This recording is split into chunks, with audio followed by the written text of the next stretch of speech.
welcome to A Cup of Conversation on BRT TV. My name is Jan Ghazi, and today I have a very special guest. I'm honoured to introduce to you former Chief of Air Staff and Air Chief Marshal, Sir Michael James Graydon. Now, before I turn to him and introduce him once again, I'd like to give a bit of a background to you all. Now, Air Chief Marshal Sir Michael James Graydon is a retired Royal Air Force officer. He was a fast jet pilot in the 1960s, a squadron commander in the 1970s, and a station commander in the 1980s before serving as Air Officer Commanding-in-Chief, RAF Strike Command during the Gulf War. He was Chief of the Air Staff from 1992 to 1997, in which role he advised the British government on the implementation of no-fly zones in Iraq and Bosnia, and implemented the Frontline First initiative. He retired from the Royal Air Force in April 1997. Well, he may have retired, but he's a very, very busy man, and he's here on A Cup of Conversation this week. And I'm very honoured to introduce once again Sir Michael Graydon. Welcome to the programme. It's great to have you here. Thank you. Now, you are here for a very special reason, because you are the President of the Royal British Legion Kyrenia branch, is that right? That's correct. And this weekend, we have, when this programme is aired, unfortunately it'll be over, but this weekend we have the remembrance ceremony in Kyrenia at the Old Cemetery. And I believe it's a very, very special year this year because it's the 10th anniversary, isn't it, of, well, the unveiling of the British Cyprus Memorial, which was back in 2009. I can't believe it's already been 10 years. So what's it like being back on the island, Sir Michael? Well, I love this island. I first came here in the 1960s, and I'm very privileged to be, as you said, the President of the Royal British Legion Kyrenia branch. But I was a major player in the unveiling and indeed raising the money for the memorial at the Old British Cemetery. So 10 years ago, my mind, as it were, goes back to that occasion. And I'm delighted to be on your programme because it gives me a chance to thank the Turkish Cypriot authorities for enabling us to place that memorial at the Old British Cemetery and for allowing us year on year to hold the ceremony in remembrance of all those who died in that campaign. But it's much wider than that, Remembrance Sunday. Yes. And we try to mirror what goes on in London. The timings that we have in Kyrenia mirror what goes on in London. They're 2 hours later, later than we are. Mm-hmm. But the other thing, if I just may make this point, is that whilst we hold it on that Sunday, all over Europe, all over parts of the world, on the Monday, the 11th hour, the 11th day of yes, you know, all that year, that is held all over the world by people in remembrance of all those who died in combat or in campaigns such as Cyprus. Yes, we were speaking before the interview off-air that you come frequently to Cyprus, at least every year, once or twice a year. You have a house in Kami, is that right? That's correct, yes. So you have a very good friendship with the island of Cyprus and with the TRNC in particular. Indeed. As I say, I came here in the 60s, fell in love with it, and we bought our little place, my wife and I, in 1969. Amazing. So you've been here since the late 60s. You must have seen lots of changes over the years to Cyprus, but that's another topic, I suppose. Lots of things to talk about. Now, going back to your flying career, it says here that you were educated at Wycliffe College in the town of Stonehouse in Gloucestershire and became a flight cadet at the Royal Air Force College, Cranwell, in January 1957. So a long career, and you were then commissioned into the Royal Air Force on the 15th of December in 1959. Your potential as a flying instructor was noticed. So you've always been up in the air. Is this a passion of yours? Obviously, it must be after a long career in the Air Force, but were you always fascinated by jet planes and flying? I was, I think, really since I was about 11 years old. I was fortunate enough, my parents lived next door to quite a famous aircraft designer, He did a number of things in aviation, and he used to take me to air displays. So as an 11-year-old boy, I met some of the great aviators of that era, sort of late 40s, early 50s, and they were the celebrities of their time. People like Neville Duke, who perhaps not many of your listeners will have heard of, but in my day, he was very famous. He held the world airspeed record at one stage. He was a pilot in World War II, with a top-scoring pilot, and he was also a very, very famous test pilot who introduced the Hawker Hunter aircraft, one of the great aircraft of all time. And so I met these people and thought, I'd like to be like you. And that's how I find myself at Cranwell all these years later, looking back on that. And I still fly, actually, as a hobby. Really? I do. Fantastic. So you never give it up. You're never going to come down to the ground forever. Well, I suspect medically, in due course, they'll tell me that I'm too old to fly, but at the moment they allow me to. You're never too old. Never too old. Interestingly enough, for us, when we have special days here in the TRNC, especially our Independence Day on 20th of July, we have the Turkish jets, the Turkish stars flying around. Yeah. And obviously that's more of an acrobatic display for the crowds. But those days are very special for us, and the crowds, the thousands flock to watch these displays. Have you ever been here on the island and seen these displays yourself? I have. I can't remember when, but what I have seen on a number of occasions is the Turkish display team flying in UK. Ah. They have been at the Royal International Air Tattoo on a number of occasions and performed extremely well, and they're up there with the very good aerobatic teams. They are a great team. So you have a very distinguished career, and if we continue with what we found online about you, after noticing your potential as a flying instructor early in your career, after completing your qualified flying instructor course at the Central Flying School, you were posted to #1 Flying Training School at RAF Linton-on-Ouse in Yorkshire in 1960. So not only did you fly, but you actually you've taught others. Your main thing is that you instruct, you teach other pilots. Yes, it was an interesting choice. I wanted to be a fighter pilot from the word go, which every red-blooded young Air Force pilot wanted to be. But they decided that I would make a better flying instructor. So they sent me on that for 2.5 years, and then I was able to join the fighter world and fighter command. And I think in many ways it was very good for me. It helped to mature me. I think when you are an instructor or a teacher of any sort, you have to really know your stuff. And that's a very good foundation for flying later more difficult aeroplanes. And I flew Hunters and then the Lightning aircraft, which was at the time the fastest aircraft in the world and pretty demanding. And so it probably kept me alive being an instructor. Thank God, that's why you're still here. Obviously, over the years, you've seen changes in the planes that you've flown. You've gone into battle as well. You were in the Gulf War. Do you still keep up to date? Obviously, if you're flying now, you still know what's going on in the world of the Air Force and what equipment the pilots are using. I mean, has it been a big change, obviously, technology-wise? I think it's been a change across the whole spectrum of military aviation and indeed commercial aviation.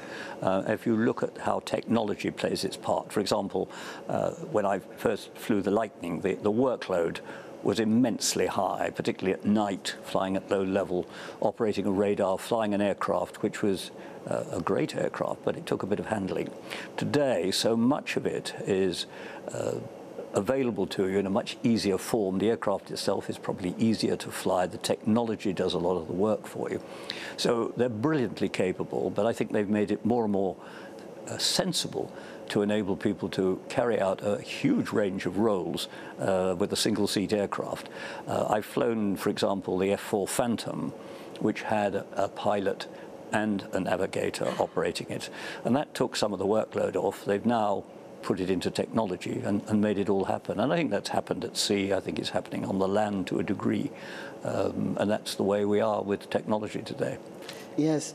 I mean, I suppose maybe a touch of a few buttons and you're up and flying, whereas before it was all more of the controls and, you had probably more control over the aircraft. Yes, I mean, it was direct control in those days. You know, when you moved the control column, you were operating the controls. Today, it goes through all sorts of electrical systems before it happens, and yeah, very different. Very, very different. So continuing with your distinguished career, we carry on now, and it says here that promoted to flying officer on the 15th of December in 1960, you attended number 229 Operational Conversion Unit, where you gained experience on the Hunters before being sent to number 56 Squadron at RAF Wattisham, from where you flew Lightnings in 1962. So you mentioned the Lightnings. This all happened in a very short period of time. From when you began in 57, in 5 years to 62, you were flying the Lightnings. So you were obviously very capable and very quick at learning. Actually, it was 63 when I first flew the Lightning. Yes, I suppose it was. At the time, the Lightning had been introduced into the Royal Air Force for about a year, something like that, and it was considered to be such a handful that they needed pilots who got at least 1,000 hours flying and were judged to be above the average. And having been an instructor, and I had 1,000 hours and judged at that stage to be above the average, I was perhaps a reasonably natural selection for that. So that's how I found myself doing it. So because you were an instructor and you flew regularly, you had those hours and you were allowed to go? Yes, it wasn't so much allowed. I think they'd set a criterion of a certain amount of flying and a certain skill level in order then to go onto the aircraft and be taught how to fly it, if you like. Mm-hmm. Fascinating stuff. Then we continue.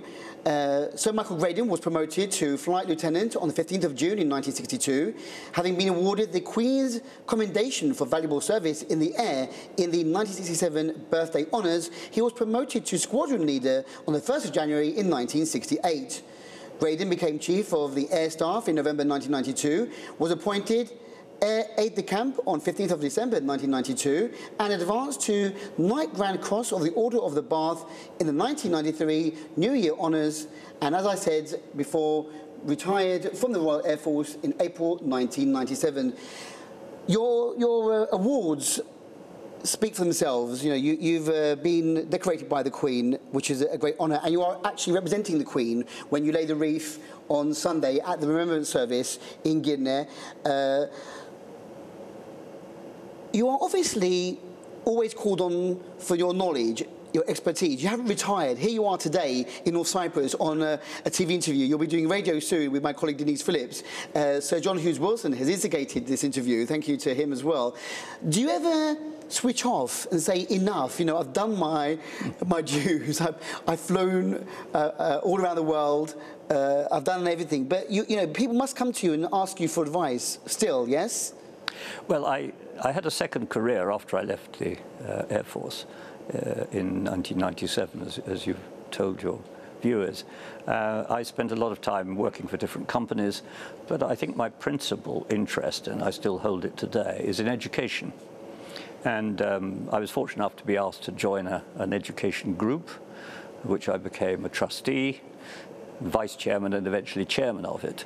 Today, it's one of the biggest education groups in the United Kingdom, and it brings together what's called the independent sector and the public sector, coming together in order to get the best of each. I think it's a wonderful model. It's been a privilege to work with that and to help particularly children in deprived communities to gain education and opportunities which they wouldn't necessarily do by bringing these two skill sets together. So that's been a big delight in my life, plus various companies and others that I've worked for. Amazing. So you retired, but not really retired at all, Michael, because you know you are busy doing all your work, and here you are this year, 10th anniversary after the unveiling of the British Cyprus Memorial, which, as you said, you helped instigate 10 years ago. I believe that back in 2006, you expressed a belief that action was required to end the isolation of Northern Cyprus. As a trustee of the British Cyprus Memorial Trust, you provided support for the campaign for a memorial, which was erected on the 8th of November 2009, to all British servicemen who died in service in Cyprus during the conflict between 1956 and 1960. Then, in 2010-2011, Sir Michael Graydon won approval from the North Cyprus government and the Royal British Legion to establish a branch of the Royal British Legion in North Cyprus, and on October the 1st, 2011, the branch was officially formed with Sir Michael Graydon as president. So you are the president of the Kyrenia branch of the Royal British Legion, and you were saying again off air that when you come to the island, you obviously have a chance to meet with the members. Do you have a social gathering, or how does it work when you get here? I'm sure they are honoured to have their president on the island. Well, of course, they work extremely well without me. I come and I'm privileged to sit at certain meetings that they hold. And for example, this Friday, they've got a ball. It's all about raising money to help. And if I could modestly correct what you say, it's not British servicemen that we're talking about solely. It's British servicemen and the police who are here, it's Greek Cypriot policemen, it's Turkish Cypriot policemen. All of these facilities of the Royal British Legion and the charities are available to those who are member, for example, of the Cyprus Regiment. All of that is a fact and available to people today.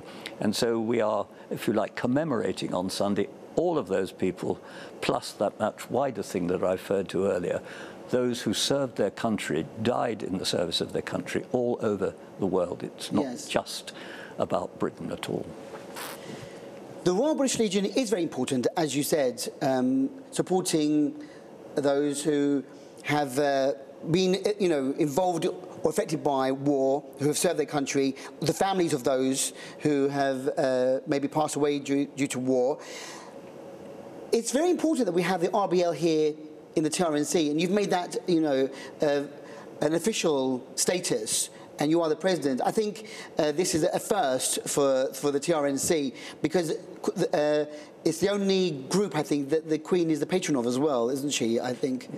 Yes, the Queen is a patron of the Royal British Legion. On Saturday night, she'll attend a great concert at the Albert Hall in London, along with most of the royal family, and I was going to say the government. I'm not sure we have a government at the moment. We're in an election process in UK, but anyway, politicians will be there, and that's a great occasion. And then the next day, as I've indicated, there will be this commemoration in Whitehall, and we in Cyprus will be mirroring that with the celebration that we hold in the Old British Cemetery. And if I could just once again thank the TRNC, thank the Mayor of Kyrenia and the Police Chief of Kyrenia to enable us to do this, because we're very conscious that the traffic has to stop while we do this. Yes. And I realise that's a bit of a challenge for everybody, but the fact that the authorities allow us to do that, I think, is wonderful, and thank you very much indeed for this. Yes, well, I think it's the least that the authorities here can do in memory of all those who served on the island as well, who passed away. And for those who don't know, because you're talking about the old cemetery in Kyrenia, which is by the roundabout as you come into the town from Nicosia. So the road will be closed in the morning on Sunday, or was closed when this programme airs. So if there's a reason why you thought that the road was closed, now you know the reason why. And in fact, it says here in the press release from the RBL that there'll be around 75 chairs laid out in the road as well, and obviously lots of important people. I believe that our Prime Minister, the Right Honourable Ersin Tatar and Mrs Tatar, and other VIPs with Lady Doris Butterworth will be representing the House of Lords, and of course you yourself, Air Chief Marshal Sir Michael Graydon, will be there laying a wreath on behalf of the Queen. As I said, this programme airs after the event, so this all would have happened. Now you know why. And hopefully, fingers crossed, it says here that hopefully the weather will hold out for everyone, as there's no cover on the main road. And but I'm sure that the weather will hold out. It's very warm today, and it's going to be a very warm week. But it's very important that we do remember. I mean, over 100 years ago, First World War, now 100 years later, over 100 years later, we're still remembering the fallen, the lost. Do you still think that the relevance is important today as it was whenever, over the 100 years it's been celebrated? Should we remember, lest we forget? Yes, I think, because it's history. It's important. I can't remember the precise words of President Kennedy, but it basically said something along the lines of, you judge a nation not by the men it produces, but by the way you remember them. And I thought that was quite profound. And that's true all over the world in nations that have that understanding. I think it's still true today. And from remembering, you also learn. You learn history. And I think the point that you've just made, you learn, I hope. Sadly, the world has not done enough of this, but you learn the reasons why war starts, and you should learn the reasons to make sure it doesn't happen again. Yes. Although we haven't learned, have we? We're still battling wars, we're still fighting, but these remembrance ceremonies are very important, and the RBL does a lot to keep the memory alive. I mean, from months before, we have a poppy appeal, many events. There were a couple of walks recently around the island, raising, again, funds and awareness. Do you follow what's going on with the RBL Kyrenia branch while you're not here? I mean, do you have a chance to converse with people? The wonders of technology. Yes. I get emails regularly. So you keep in touch with what's going on, make sure that everything is going smoothly. Yes, I hope anyway. We've got a jolly good committee, good chairman, and a lot of really excellent members. So I think the RBL is in good shape for the future. And it's there, let me just stress this once again, it's there for Turkish Cypriots who served in the Cyprus Regiment, who served in the police, who served in the British Army. It's there for them. It's not just about British. Yeah, it's everyone, isn't it? You know, it might seem like it's British, but it's not. It's for everyone who and their families who are affected by war, who were affected back in the 50s and 60s. Mm-hmm. When you were here in '69, you weren't. Were you serving? Yes. Yourselves. That's your link to Cyprus, as you were, in the. Well, I started coming here, flying in and reinforcing the existing air power that was here at Akrotiri in 1963. I was here quite regularly, but I actually lived here for 2 years, 67 to 69. Right. So you lived here permanently for those couple of years. Yeah. And you chose, the north side of the islands. I did. Like everyone else, did you fall in love with it at first sight? I mean, obviously, as I said before, the island's changed over the years. It's developed greatly since the 60s and 70s. But that charm it had back then, is that what charmed you and your wife?